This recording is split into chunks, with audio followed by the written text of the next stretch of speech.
And today, let's watch this video together! Thank you! Let's start! Game exchange! Culture shock! Hey everyone, 𝐊𝐢𝐵𝐷 here. Hi, It's a funny 𝐊𝐿𝐵𝐷. story. Recently, Capcom reached out and was like, hey, you know our new game, Monster Hunter Generations? We'd love for you to do a sponsored video on it. Oh my god! Oh my god, that's OP! Monster Hunter Generations! Yeah!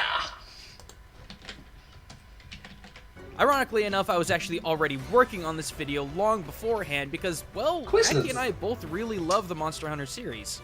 So yeah, I'm down to a sponsored video on Monster Hunter Generations, because it's actually a really good game. Every generation of this series has done something big to evolve the franchise. Monster Hunter 3 had big underwater fights, Monster Hunter 4 allowed for a lot of environmental movement and attacks, and Like even now, in the year 2021, there have been a lot of games involving Monster Hunters. It's amazing amazing games. now, Generations brought with it hunting styles. Want to jump up 20 feet in the air and bash a monster's head in? Go aerial style. You want to charge up for a big two-handed swing? Go guild style. You want to dodge at the very last minute and hit with a big counter? Go adept style. But if you just Rolling. want a bunch of big flashy moves, gotta go striker style.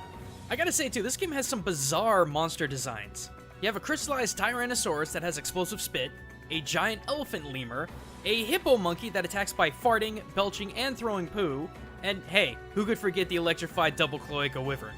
But my absolute favorite monster in this game has got to be the Kirin. I mean, one, it's lightning based, and I love that element if the title of my show doesn't make that apparent. Secondly, I love that bluish scaly unicorn look. Very chill. Lastly, Looks very chill and looks very terrifying. But cool. the thing actually exists. No, seriously, let me take you on a journey to 5th century China and show you how out of all of the Monster Hunter monsters, this one is the most real. Wait, what? It exists? Like in real life, it actually exists? Huh, interesting. Based on the ancient historical and mythological writings, From more than 1,000 years ago. Zhuozhuang, Fengxingbang, and even the story of Emperor Hu of Han, real Kirin are not so unlike their Monster Hunter counterpart. First of all, the in-game description states that Kirin, as an elder dragon, are so rare that little is known about their ecology. Well, that could have something to do with the fact that real-world Kirin are said to only appear with the passing or arrival of a sage or great ruler. Typically a good omen for peace and prosperity. But based on the way our world politics have been going, I think it's safe to say that it may be a while before we ever see another Kirin again. But what about something more solid, like appearance? Well, as seen through various artistic representations, Chinese Kirin are said to have bodies engulfed in celestial fire. But being a celestial creature that walks in the clouds, its attributes in modern times have evolved into lightning instead of raw fire. Okay, so it went from lightning to become fire in the modern era, I guess. Just like the Kirin in Monster Hunter, which has all kinds of lightning-based abilities. I've heard a lot of Interesting. Monster Hunter players complain that the Kirin doesn't look anything like a dragon, it looks like a unicorn. But despite looking like a unicorn, Kirin of Chinese legend are technically considered dragons. Are technically considered dragons. That's awesome. See, China's really big on dragon chimera. You've got dragon lions, dragon turtles, and now dragon horses. And though they've been described in many different colors, Chinese Kirin are often portrayed as having dull to rich blue-green bodies, again, just like the Kirin of Monster Hunter. Even behavior between Monster Hunter Kirin and China's Kirin are identical. Ooh. See, Chinese Kirin are actually very, very pacifistic. How Wow. pacifistic? It's so peace-loving that it won't even walk on the ground in fear of hurting grass. But when it comes to the wicked, the creature is actually pretty aggressive. In fact, Taoist mythology has stated that Kirin are actually used in courts of law to determine the guilt or innocence of plaintiffs. And What? fun fact, this also perfectly describes the Kirin of Monster Hunter. From what excerpts I could find in-game, Kirin are also incredibly passive and peaceful. And though they also say it can be quite formidable when disturbed, according to players, and myself included, it's actually the easiest Elder Dragon to take down in the game. God, come to think of it, if Kirin only attacked A peaceful and passive the character. wicked, what does that say about the player?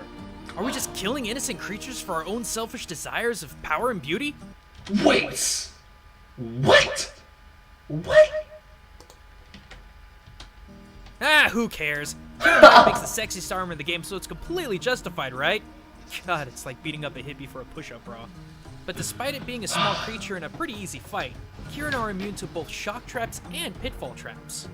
This could be in reference to Chinese Kirin in that they are known for never walking on the ground, but instead walk on the air just above the ground. Guess that would make trigger plates hard to hit, huh? So there you have it. Out of all of the insane designs of Monster Hunter's giant creatures, the Kirin really is the closest monster to real life. Wait, Gaijin, hold on a second. Oh, hey Lee, how's the editing going? Come on, you can't say it's real when you're basing it off a mythical creature. That's literally the antonym for real. What do you mean you don't believe me? Dude, go put in the word Kirin in a translator. Here's the name in Chinese. Okay. 麒麟. Fine. Giraffe. See, I wasn't joking about it being real, but yeah, I see how this warrants an explanation. See, back in the Ming Dynasty, explorer Zheng He ventured deep into East Africa, where he found and brought back to Nanqing all manner of exotic goods and animals, one of which was the garden variety African giraffe. Though a common sight in Africa, Emperor Yongle declared them rare and magical animals in China. And this is where a lot of the mysticism of Kirin fall into place. Giraffes having such long and thin legs gave it the appearance of treading carefully as to not disturb the ground or plant life. True. The general passive nature and behavior of giraffes also gave the Kirin its own nature of tranquility. Especially they are herbivores. And as far as color goes, giraffes suffering from leucism, which causes a loss of skin pigmentation, have blue-white skin that lightens their patches to give them a scaly look. Wow. Finally, Kirin are depicted as having a single horn, but have also been shown as having two. Giraffes? No different.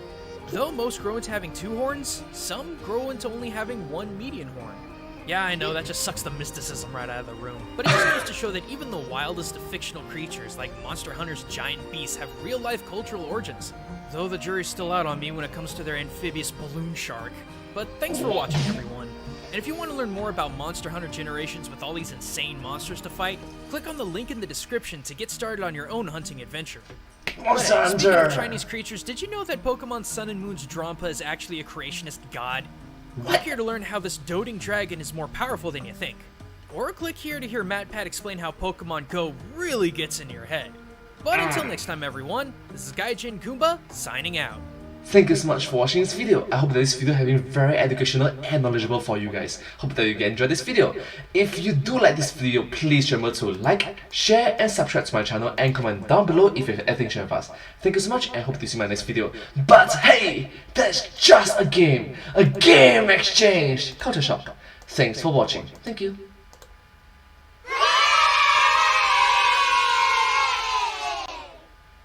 And subscribe! Thank you so much. I'm super grateful and appreciative of all of your support for me. Thank you. Hope to see you in my next video.